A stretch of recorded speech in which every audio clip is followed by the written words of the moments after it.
And here comes the crew of Space Shuttle Discovery. The STS-133 crew is walking out of their crew quarters in the Operations and Checkout building, followed by some of the astronaut management.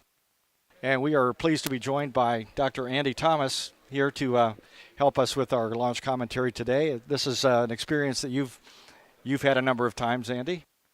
Yes, that's right. This is actually a great moment for the crew because you've been training for a long, long time to reach this point, and now you're finally getting to go out and go fly. And you have this great moment leaving crew quarters and walking out and waving to all the public as you board the bus for that long ride out to the launch pad. It is a terrific moment.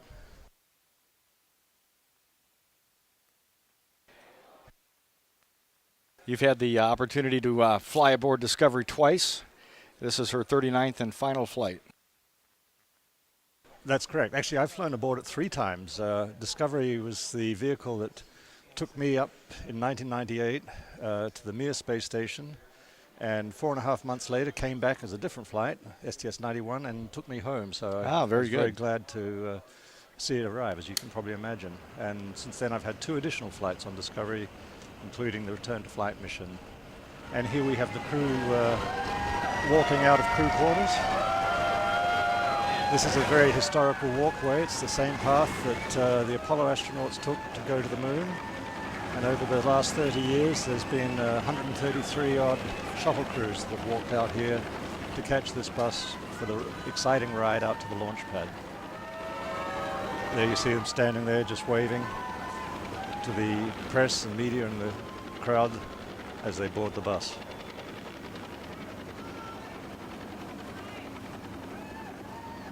This has got to be an exciting moment. It is, and you sit in the bus and it's an exciting moment, but you know, there is a certain amount of tension in the air, as you can imagine. It's a bit like first night jitters for an actor on a stage show, possibly. You know you're going to go on a great adventure and it's about to start.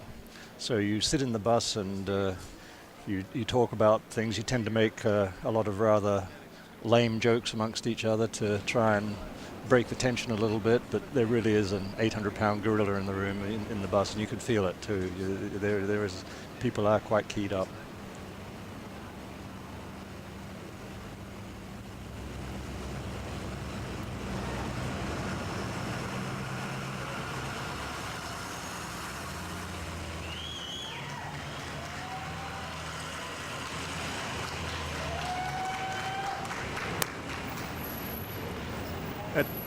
During this time of pre-launch activities, there are some traditions that have followed in the shuttle program. In the Russian program, of course, they have a lot of traditions that they follow when they launch on the Soyuz. They make sure the crews do everything that Yuri Gagarin did when he launched.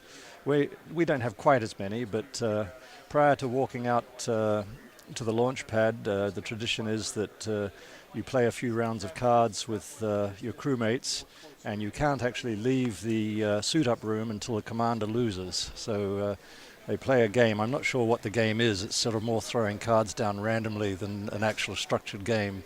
But it's kind of fun. And when the commander loses, then you give it the go to actually walk out and take the elevator ride down and board the bus. The bus ride tends to be fairly quiet. For many of us, it's a fairly introspective time, as you can probably imagine. You think about what you've been doing to get to this point. When I've done it, I've thought about the extraordinary career paths that have led me to be in that really unique situation of riding a bus out to a launch pad to go and fly on the shuttle.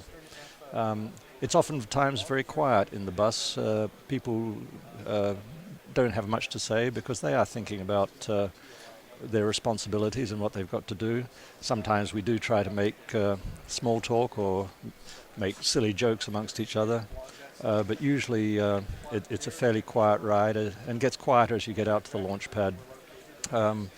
You wave to people as you go by. The employees of the Kennedy Space Center offer you great support, and as you pass by the offices and the engineering areas of the Space Center, everyone comes out and waves to you and applauds, and that's a great morale booster. That gives you a great feeling of the spirit of what you're doing and makes you really appreciate the the uniqueness of the position you're in to be able to go and do this extraordinary undertaking.